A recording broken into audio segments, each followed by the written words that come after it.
Bonsoir et bienvenue en ce mercredi 16 septembre 2020 et nous en sommes rendus ce soir à la méditation numéro 180 dans le livre Les Psaumes des temps modernes de notre ami pasteur Jean-François Denis. Et sans plus tarder, nous allons prendre connaissance du titre de ce soir. Si votre cœur était porteur d'un projet sans valeur, vous ne verriez ni ne sentiriez aucun vent important à l'extérieur. Lorsque devant moi je ne vois plus et que mon âme au-dedans de moi semble abattue, tu me demandes de continuer d'avancer non par la vue, mais à partir de ce que tu as déclaré et de ce que mon oreille a ainsi de toi entendu. Lorsque la situation semble s'obscurcir au point que tout semble ambigu, tu souhaites m'éduquer sur la profondeur de ce merveilleux salut, afin de m'enseigner et ainsi de m'amener à explorer toutes ces nouvelles avenues, pour que je puisse en venir à complètement vivre cette dimension rattachée à ce changement de statut. Aide-moi à ne pas regarder aux circonstances négatives qui m'entourent avec des yeux naturels, mais à plutôt les voir à travers ton regard qui m'apporte cette vision surnaturelle.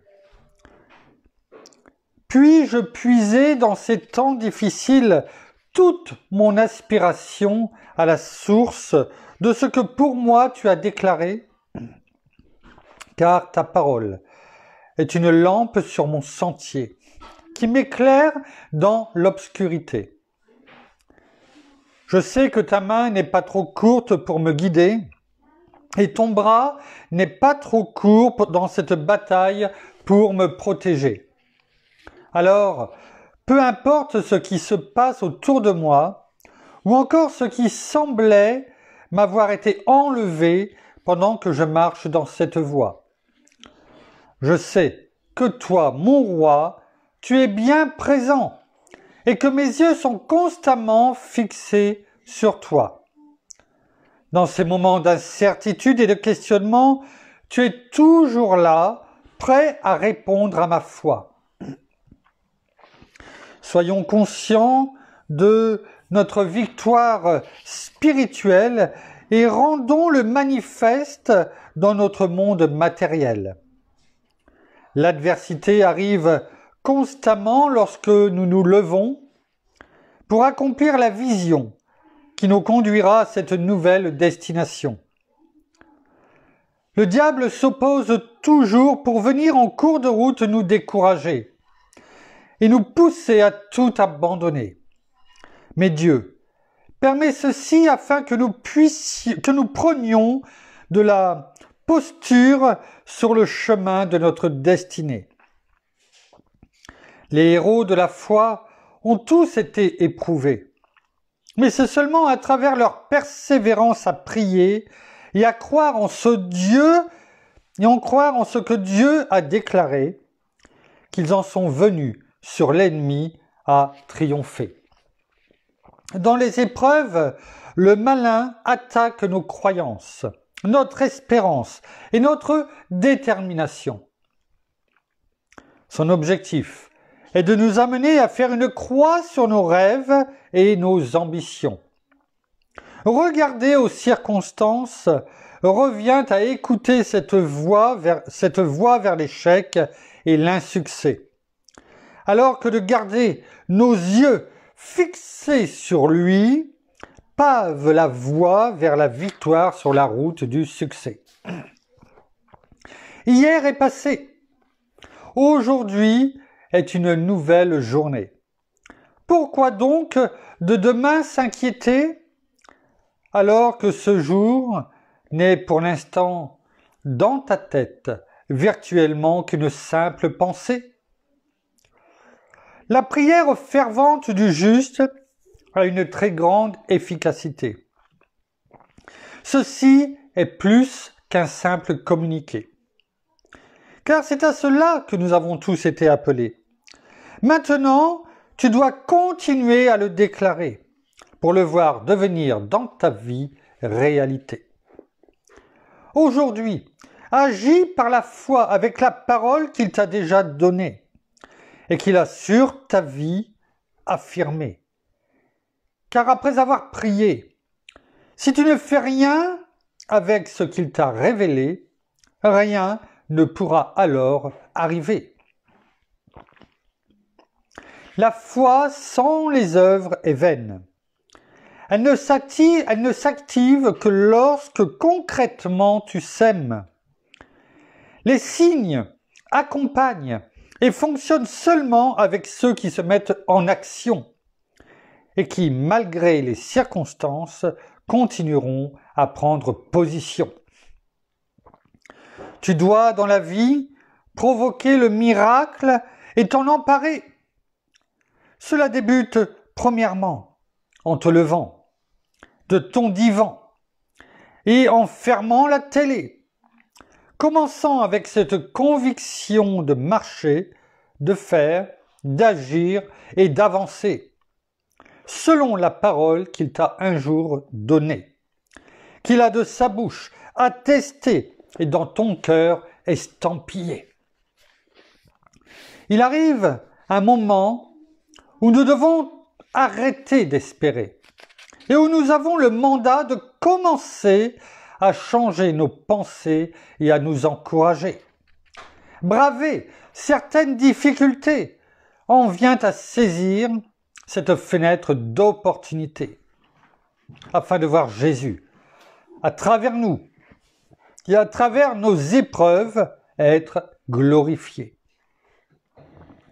Les éléments contraires ne s'intensifient que lorsqu'à travers qui tu es, tu accomplis quelque chose de grand par la matérialisation de cette formidable vision et que tu travailles d'arrache-pied afin de mener à bien cette réalisation.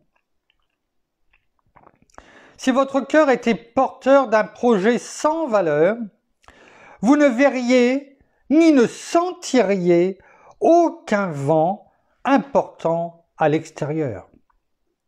En revanche, chaque fois que vous serez sur le point d'enfanter un projet majeur et que son aboutissement se rapproche, vous aurez à confronter certains malheurs. Mais soyez sans crainte, car à la fin, il saura se traduire en pur bonheur. Car c'est à travers la douleur et la peur que je fais toujours sortir le meilleur, dit le Seigneur. Oh, merci Père. Merci Seigneur, merci bien-aimé Saint-Esprit pour ce psaume des temps modernes numéro 180, qui est tellement riche, qui nous permet de nous recentrer tout simplement sur ce que tu veux nous dire. Tout simplement, regarde à moi, aie confiance, crois, et tu verras, entre en action et tu verras s'accomplir ce que j'ai pour toi. Alors merci, bien-aimé Saint-Esprit, une fois de plus pour ton enseignement ce soir, qui va, je le sais, nous fortifier, nous transformer dans les endroits de notre vie que nous devons encore corriger. Alors que cela, une fois de plus, soit ton œuvre. Dans le nom de Jésus et pour ta gloire, Père. Amen. Ce psaume 180 était un peu plus long que d'habitude et Pasteur Jean-François nous laisse 4 références. 2 Corinthiens, chapitre 4, versets 16 à 18. Philippiens 4, verset 13. Psaume 50, verset 15 et le livre de Job, chapitre 42, dernier chapitre, et au verset 5. Nous allons les prendre, regardez ce que la parole veut nous révéler ce soir, ce que notre bien-aimé Saint-Esprit veut nous enseigner. Certains versets, nous allons les prendre dans différentes, versions, afin ce soir de nous fortifier, de voir que qu'importe les circonstances de notre vie, qu'importe ce que nous devons traverser. Et bien souvent, nous les traversons parce que nous nous approchons, comme nous venons de lire, eh bien, de la destinée, de la fin peut-être de notre destinée, de la fin de notre projet que nous devons accomplir. Et c'est là où quelquefois les tempêtes redoublent dans notre vie. Et cela peut être un moyen pour nous de comprendre que eh bien, l'ennemi, pour une dernière fois, essaie de nous arrêter. Et comme le titre le disait, eh bien, lorsqu'il n'y a pas de vent à l'extérieur, eh bien, c'est peut-être tout simplement que où nous sommes toujours assis dans le divan en train de regarder la télévision et qu'il est peut-être temps de se lever et d'éteindre cette télévision et enfin d'entrer dans la destinée qui est la nôtre. Alors, oui, il peut y avoir du vent à l'extérieur, il peut y avoir la tempête, mais notre Seigneur est toujours là. Et comme, eh bien, il l'a fait dans la barque avec les disciples, eh bien, il est en nous. Et il nous a délégué son autorité. Et il n'attend qu'une seule chose, c'est que nous mettions en action, en son nom, cette puissance, cette autorité qu'il nous a déléguée, afin de dire à la tempête, stop, tu arrêtes, dans le nom de Jésus, terminé. Parce que, en Christ notre Seigneur, avec notre bien-aimé Saint-Esprit qui nous enseigne toutes choses, et la main divine et la présence de notre Père, nous sommes plus que vainqueurs. Alors, prenons ces différents versets et voyons ce que la parole a pour nous ce soir. Tout d'abord, dans 2 Corinthiens, chapitre 4, 2 Corinthiens, chapitre 4, versets 16 à 18. Il est écrit, « C'est pourquoi nous ne perdons pas courage.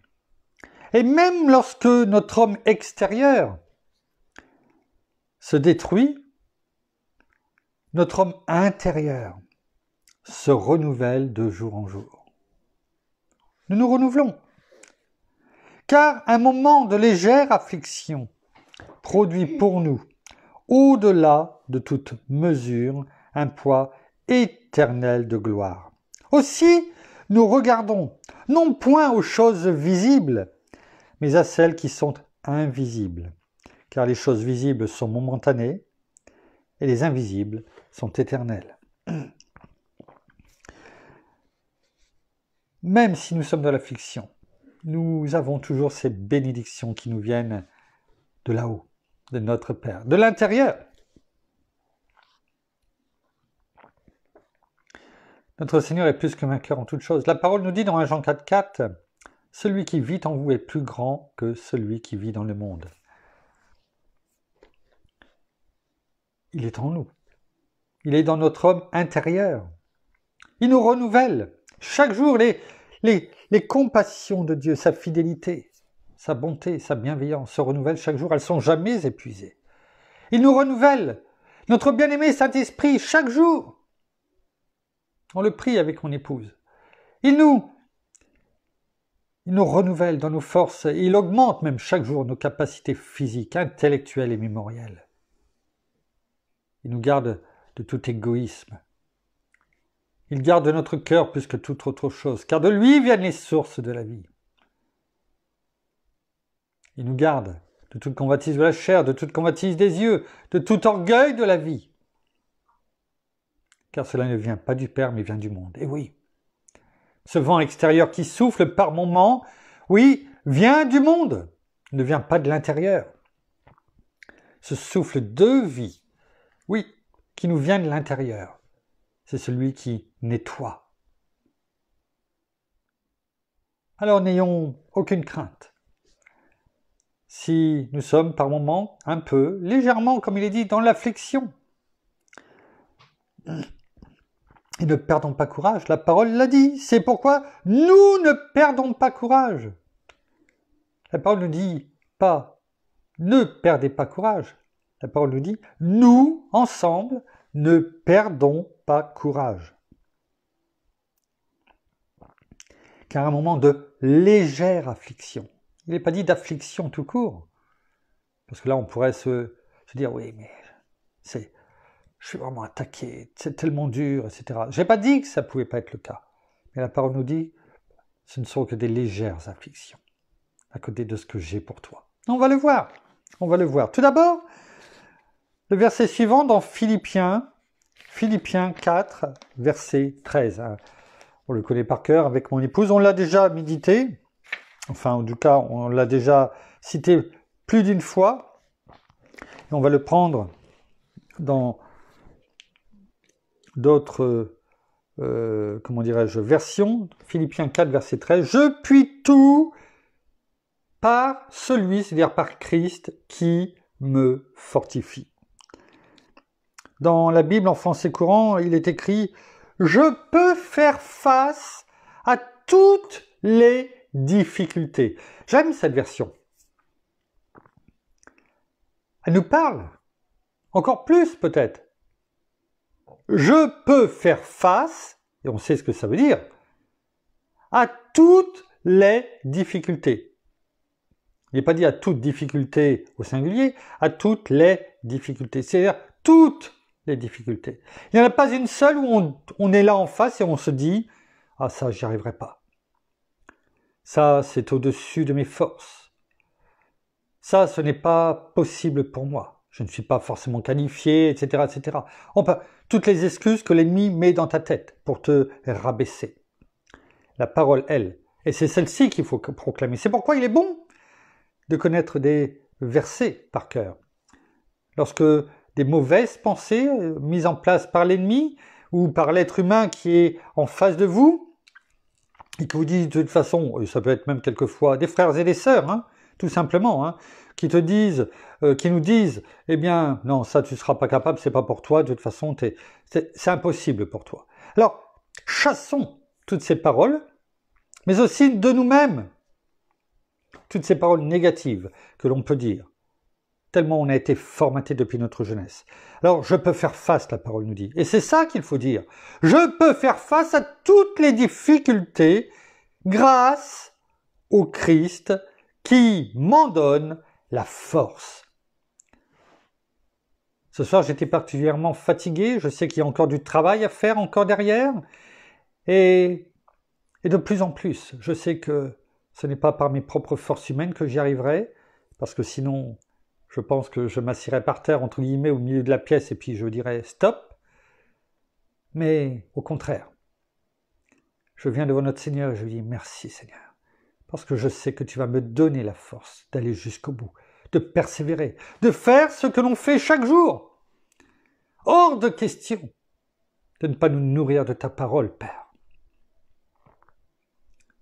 Et je sais qu'à chaque fois, même si je peux être fatigué lorsque je m'assois devant vous, eh bien je sais que notre bien-aimé Saint-Esprit, pendant ce temps que nous partageons la parole, eh bien me fortifie. Alors, cela ne veut pas dire qu'il ne faut pas aller se coucher. La parole dit qu'on a besoin aussi de repos. Mais même si on croit qu'on ne sera peut-être pas capable d'aller jusqu'au bout, de faire toutes choses, eh bien si Seigneur, parce que tu me dis, je peux faire face à toutes les difficultés grâce au Christ qui m'en donne la force. C'est pas moi, je suis pas fort, c'est Christ qui m'en donne la force. Merci Seigneur, merci. Dans une autre version, il est écrit, dans la Nouvelle Bible seconde, je peux tout en celui, c'est en Christ, qui me rend puissant. Non seulement il nous donne la force, mais pas que. Il nous rend puissants. C'est formidable. Dans une version qui me rend fort.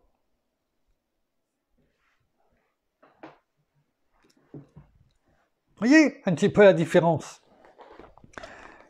La délivrance promise aux croyants. C'est ça, ce thème de ce soir. Cette délivrance promise aux croyants. Cette délivrance à tous les niveaux. De l'ennemi, de nos pensées,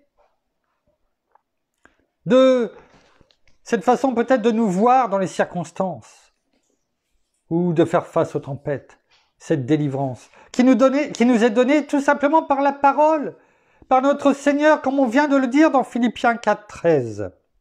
Regardez, et regardons ce qui est dit dans le livre des Psaumes, chapitre 50. Psaume, chapitre 50, au verset 15, et on va le prendre également dans une autre version. Je vous demande juste quelques secondes. Psaume 50, verset 15. Il est bon quelquefois de prendre le temps de les lire. Psaume 50, verset 15, il est écrit « Invoque-moi au jour de la détresse, je te délivrerai et tu me glorifieras. » On a parlé, je crois que c'était hier, crier à Dieu. On a pu le voir, on a pu voir dimanche, l'intercession. La parole nous le dit. Invoque-moi au jour de la détresse et je te délivrerai. La délivrance, c'est le thème de ce soir, promise aux croyants. La parole nous la promet. Il n'est pas dit, je vais réfléchir, je vais voir ce que je peux faire pour toi. Hein, je te rappelle. Non, je te délivrerai. C'est une certitude. Et là, il est écrit en dernier, et tu me glorifieras. Je vais le faire pour que tu me glorifies. Et dans d'autres versions, il est écrit, et quand tu seras dans la détresse, appelle-moi. Prends ton portable, appelle-moi. On est tellement prompt à prendre le portable et puis à appeler. On peut tout faire avec le portable. Eh bien, agissons comme si nous appelions et nous parlions à notre Père. La connexion Wi-Fi est parfaite. Il n'y a jamais de problème de réseau. Jamais. La connexion des données est illimitée. Donc on n'est pas limité à se dire « oui, mais je ne peux pas me mettre en Wi-Fi ». Non, la connexion des données avec notre Père, elle est illimitée. Tu n'as pas de zone blanche. Tu as toujours ce contact avec lui. Et quand tu seras dans la détresse, appelle-moi. Je te délivrerai et tu célébreras ma gloire. C'est une certitude.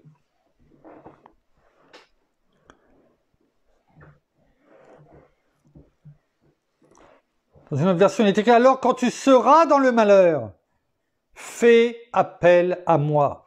Je te sauverai et tu chanteras ma gloire. » Ouais. Fais appel à moi. Quand on a un problème de plomberie, on a une fuite, à moins que vous sachiez le faire, ou d'électricité, on fait appel à un professionnel.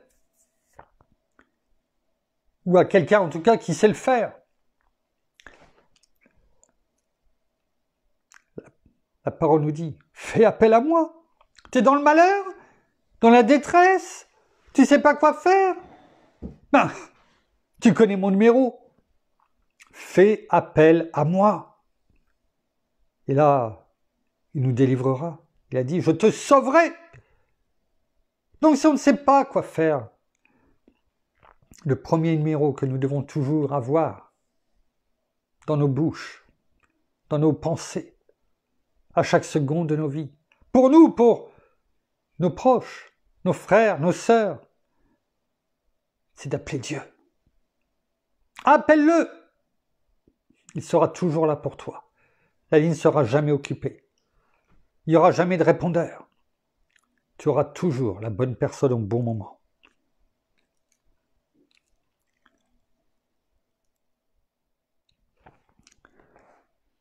Dans Job, chapitre 42, verset 5, il est écrit « Mon oreille avait entendu parler de toi, mais maintenant, mon œil t'a vu. »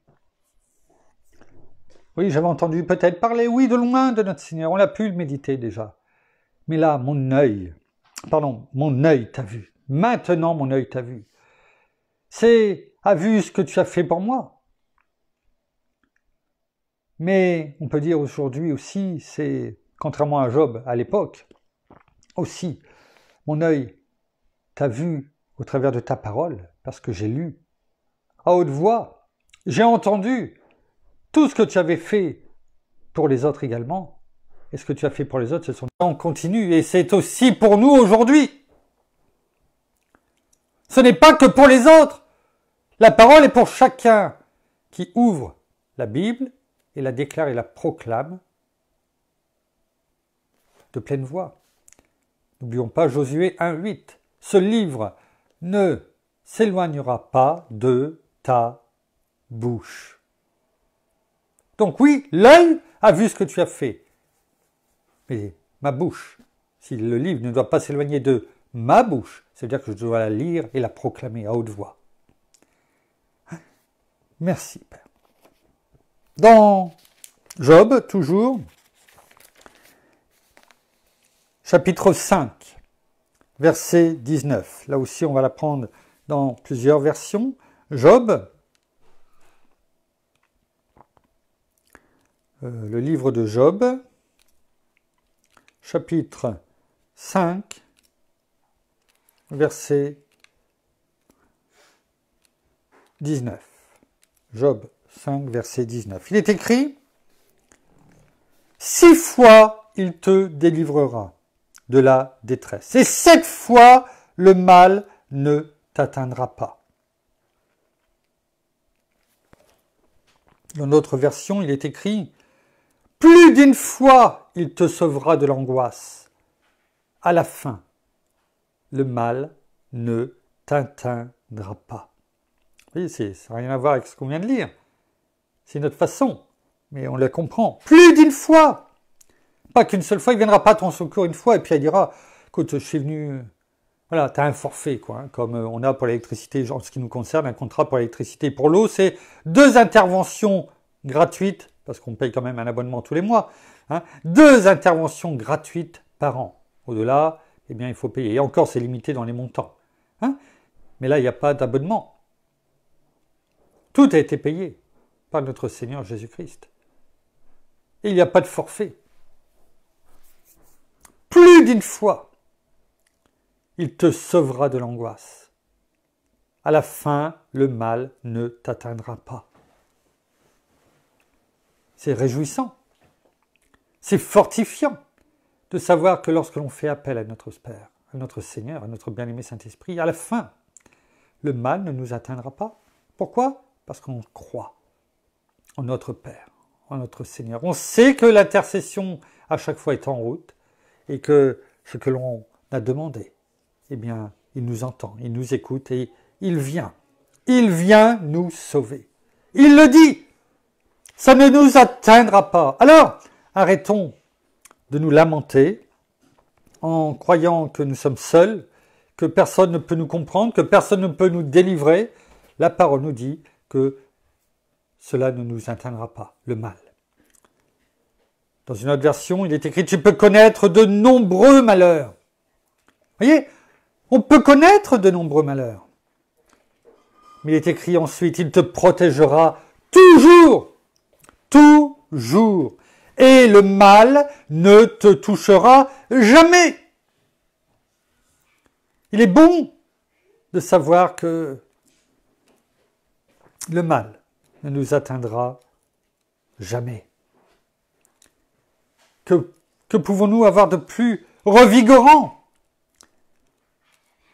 Comment pouvons-nous penser que notre Père nous abandonne? Et dans une autre version, il est écrit plus d'une fois. Il te sauvera de l'angoisse et à la fin, le mal ne pourra plus t'atteindre.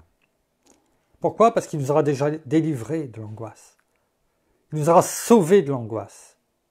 Ouais. Et il ne fait pas que sauver. Vous savez, il n'est pas là simplement quand on est dans l'eau, jusqu'au cou. Eh bien, nous prendre, nous sortir de l'eau, nous laisser au-dessus de l'eau, puis au bout d'un moment, tu vois, je t'ai aidé, hein. Puis boum, nous lâcher et on repart dans l'eau. Et on se débat à nouveau. Non! Il nous prend. Il nous retire de l'eau, il nous met sous la berge, il nous apporte et il nous sèche de son vent puissant, le vent de l'esprit. Et il met tout ce qu'il faut pour pas que nous retombions dans l'eau. il prend soin de nous. Et c'est ça qui est formidable. Dans le psaume 91, que l'on connaît par cœur, là on va le prendre parce qu'on ne parle que d'un verset, au verset 3. « Car c'est lui qui te délivre du filet de l'oiseleur, de la peste et de ses ravages. » C'est lui, notre Dieu, tout-puissant. C'est lui qui nous délivre du filet de l'oiseleur, c'est-à-dire des mains de l'ennemi, du diable, de la peste, c'est-à-dire de la peste, c'est-à-dire les péchés, hein, et comment dirais-je, et de ses ravages. Ouais. Péché, maladie.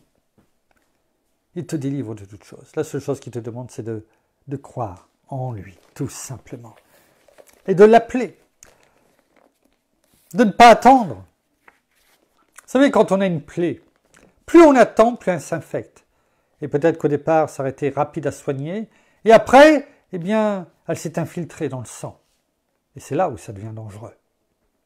Et c'est là que après, on se déplace aux urgences. Et quelquefois, il est trop tard. Parce qu'il faut soigner beaucoup plus de choses. Notre Père nous dit, au travers de tout ce que nous voyons ce soir, n'attends pas au jour de la détresse, c'est-à-dire à l'instant où tu ressens quelque chose qui ne va pas, appelle-moi. Et on le dit à nos enfants. Si ça ne va pas, tu me le dis, hein. N'attends pas, hein, tu m'appelles. Est-ce que nous, on le fait avec notre Père? Et non, on ne sait pas. Et on essaie de trouver des solutions. Et on se débat. Et on dort mal. Et stop! La parole nous dit, appelle-moi, appelons-le. Faisons-lui confiance. C'est bien beau de dire qui nous sommes. Et de ne pas mettre en pratique tout simplement ce qu'il nous demande. Nous ne l'accepterions pas de nos enfants, s'ils ont eu quelque chose et qu'ils ne nous ont pas appelés, on serait les premiers à dire « Mais pourquoi tu ne m'as pas appelé? Pourquoi? Je serais venu tout de suite !» En tout cas, c'est ce que nous dirions à nos enfants. Et pourtant, ce que nous leur disons, nous ne sommes peut-être même pas capables de le faire avec notre Père, le Dieu Tout-Puissant. Alors mettons en pratique tout simplement ce qu'il nous dit. Dans 1 Corinthiens, chapitre 10, verset 13, il est écrit « Aucune tentation ne vous est survenue qui n'ait été humaine. Dieu est fidèle et ne permettra pas que vous soyez tentés au-delà de vos forces. Mais avec la tentation, il donnera aussi le moyen d'en sortir pour que vous puissiez la supporter. » Effectivement, la vie dans le désert peut être un type, on va dire, de vie chrétienne. Mais ce qu'il faut comprendre au-delà de cela, c'est que notre Père ne veut pas que nous vivions dans le désert en permanence. Il n'a pas voulu que, comment dirais-je, le peuple d'Israël tourne dans le désert pendant 40 ans. C'est pas ce qu'il souhaitait. C'est le peuple, parce qu'il n'a pas écouté, eh bien, qui tout simplement a tourné dans le désert. Parce qu'il n'avait pas la foi. Il n'arrêtait pas de murmurer. C'est exactement ce que je vous disais là tout à l'heure. Stop, arrêtons et faisons confiance à notre Père. Mettons en pratique tout ce qu'il nous dit. Dans d'autres versions, il est écrit « Les tentations que vous avez connues ont toutes été de celles qui se présentent normalement aux hommes. » Donc, nous ne sommes pas différents des autres hommes, entre guillemets, par rapport aux tentations, par rapport aux différentes, comment dirais-je, choses qui nous arrivent. Les tentations que vous avez connues ont toutes été de celles qui se présentent normalement aux hommes. Mais la différence entre quelqu'un du monde et nous, en tant qu'enfants de Dieu, il est écrit « Dieu est fidèle à ses promesses. Et il ne permettra pas que vous soyez tentés au-delà de vos forces. » On l'a lu jusque maintenant. Si on fait appel à lui, on ne sera pas tenté au-delà de nos forces. Il l'a dit. On sera sauvé. Il nous délivrera. Mais au moment où surviendra la tentation, c'est-à-dire à l'instant T, pas avant, pas après, mais au moment où surviendra la tentation, il vous donnera la force de la supporter et ainsi le moyen d'en sortir. Et ça, c'est bon. C'est bon parce que si quelquefois on se dit, ouais, mais est-ce que j'aurai la force de supporter cette tentation? J'ai arrêté telle chose. Je sais qu'il faut l'arrêter. C'est contraire à ce que notre Père souhaite.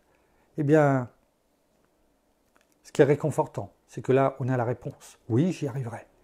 Oh, non pas moi, mais par Christ qui vit en moi, par l'Esprit de Dieu qui est en moi, notre bien-aimé Saint-Esprit, parce qu'il est écrit qu'au moment où je pourrais être tenté de retomber dans ce qui était ma tentation et que je voulais retirer, et chacun peut mettre le nom sur cette tentation, ou les noms, eh bien, cette conviction que nous pouvons avoir, c'est que Dieu nous donnera la force de la supporter et ainsi le moyen d'en sortir. Et ça, c'est bon. C'est bon, parce que ça protège de la chute, ça protège aussi nos pensées, que l'ennemi ne vienne pas les saisir pour dire tu n'y arriveras pas. Parce que la parole, si on a cette pensée en tête, eh bien on peut proclamer, déclarer la parole. Dieu a dit, et va-t'en, Satan, je te chasse, je t'expulse. Parce que Dieu a dit que non seulement au moment où cette tentation arrive, eh bien, il va en sortir et il me donnera la force de la supporter. Merci.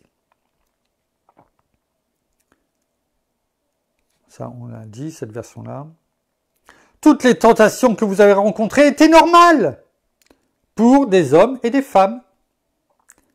Dieu est fidèle et il ne permettra pas que vous soyez tentés au-dessus de vos forces quand vous serez tentés, c'est-à-dire quand elle arrive. Dieu vous donnera la force de le supporter et le moyen d'en sortir. Alors, arrêtons de dire que nous ne sommes pas capables de supporter, ça sera trop dur, oh c'est trop dur, oh Père, Seigneur, ce que tu me demandes, c'est trop dur, j'y arriverai pas, stop, arrêtons de faire le jeu de l'ennemi et commençons à déclarer et à proclamer la parole de vie. La parole nous dit le contraire. Alors ne creusons pas la tombe, la nôtre, avec nos paroles négatives. Dans 2 Timothée, avant-dernière référence que nous allons prendre ce soir, dans 2 Timothée 4, verset 18, il est écrit « J'ai tout reçu ». Non, pardon.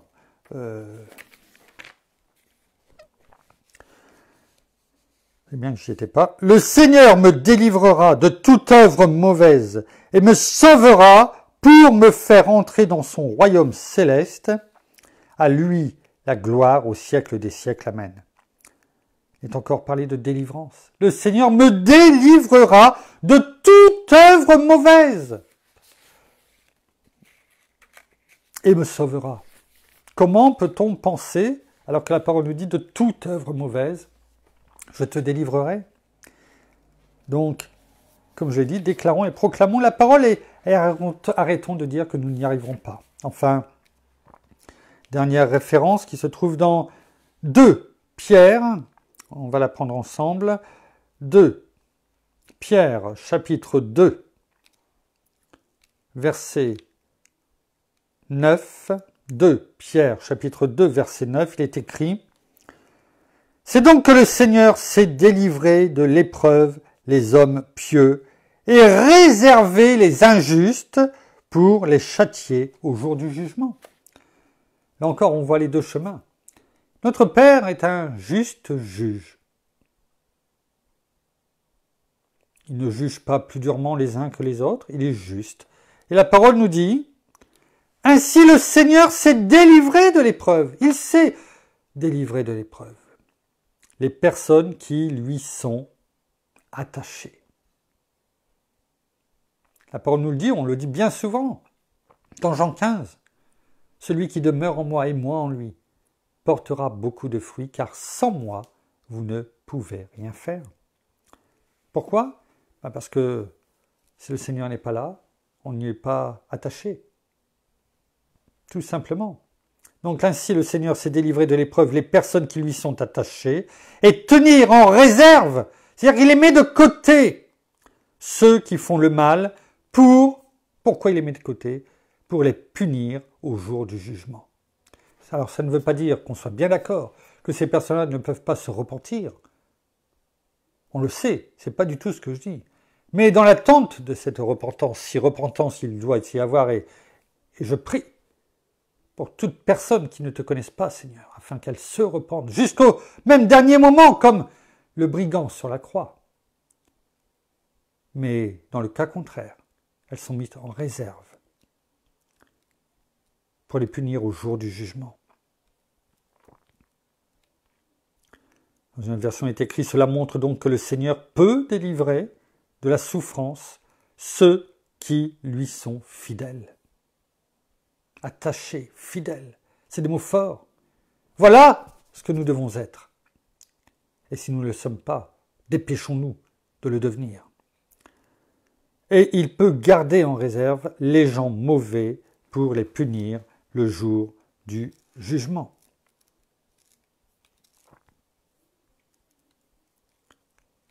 Ou dans une autre version, pour les châtier. Vous voyez, voilà, on sait d'avance le sort qui nous est réservé. Soit la délivrance, mais pas demain, pas lorsque notre Seigneur reviendra pour son avènement. Là, aujourd'hui, et la seule chose qui demande, eh bien, c'est que au moment de notre détresse, au moment de notre angoisse, au moment de notre difficulté, eh bien, tout simplement de faire appel à lui. Au moment, à l'instant T, n'attendons pas pour voir sa délivrance, parce que sa parole est claire. Il est là, il nous délivrera, il nous sauvera, et afin que nous puissions le glorifier. Alors, gloire à Dieu, gloire à toi, Seigneur, gloire à toi, bien-aimé Saint-Esprit, une fois de plus, pour ta parole, ton enseignement que tu nous as délivré ce soir, et, excusez-moi, que vraiment, eh bien, toute parole que nous avons reçue ce soir trouve une bonne terre, et que nous la mettions surtout en pratique. Gloire à toi, Père, gloire à toi. Nous terminons par la prière. Oh, merci Seigneur encore pour ta présence parmi nous, merci encore pour ta parole qui nous est révélée chaque jour, chaque soir, lors des méditations. Merci parce que tu ouvres nos yeux à tout ce qui se passe dans nos vies et à tout ce qui est chaque jour auprès de nous. Alors que nous ayons, oui, tout voile enlevé de devant nos yeux, toutes ces œillères qu'elles partent afin que nous puissions vraiment voir et comprendre ce que tu veux dans nos vies et afin que nous le mettions en pratique. Père, vraiment merci pour cette délivrance que tu mets et que tu donnes à chacun d'entre nous, à condition que, non pas à condition, mais que nous venions à toi et que nous lâchions encore toutes ces choses qui peuvent encore nous tenir de par le monde, qui peuvent encore venir et vraiment nous obscurcir en fait toutes nos idées, toutes nos pensées. Et nous savons que tu es là pour nous délivrer et que s'il y a toute tentation, eh bien, toutes choses sont faites afin que, eh bien, tu puisses vraiment nous délivrer, que tu puisses nous donner tous les moyens de nous en sortir de cette tentation, mais nous ne le ferons pas seuls, nous le ferons parce que nous le pourrons, parce que tu es avec nous et que tu es en nous, que tu es là, que tu nous fortifies et que tu nous renouvelles aussi. Gardons aussi ces pieds fermes afin que nous puissions lutter contre toutes les manœuvres du diable. Comme tu nous le dis dans Éphésiens également 6, du verset 10 à 18, tu nous le dis de tenir ferme, mais de nous revêtir avant tout de ta force, parce que c'est avec toi. Ce n'est pas par nos propres forces que nous pourrons nous vaincre l'ennemi. Non, ce n'est pas par nos propres forces, mais c'est en toi. Car tu le dis que sans toi, nous ne pouvons rien faire. Alors oui, tu le dis, que c'est en toi que nous trouverons cette force. Et nous savons qu'en toi, nous avons toute force, nous avons toute espérance, nous avons toute joie. Et nous pouvons tout avec toi.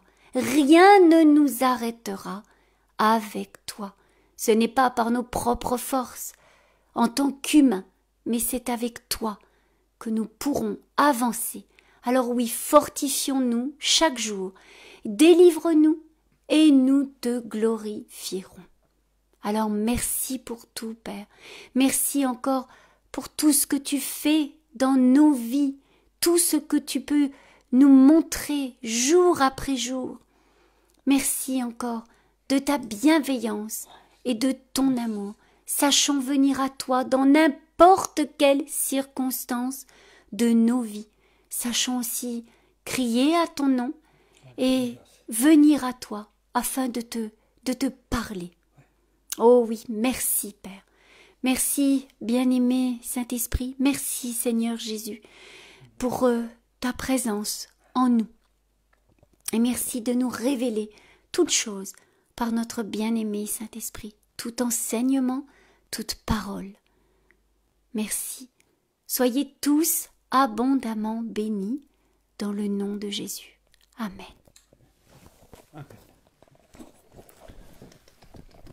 Voilà, ainsi s'achève la méditation pour ce soir. Nous vous bénissons de toutes les bénédictions spirituelles dans les lieux célestes en Christ. Nous vous saluons au Québec, au Canada, en francophonie. Nous pensons bien à vous.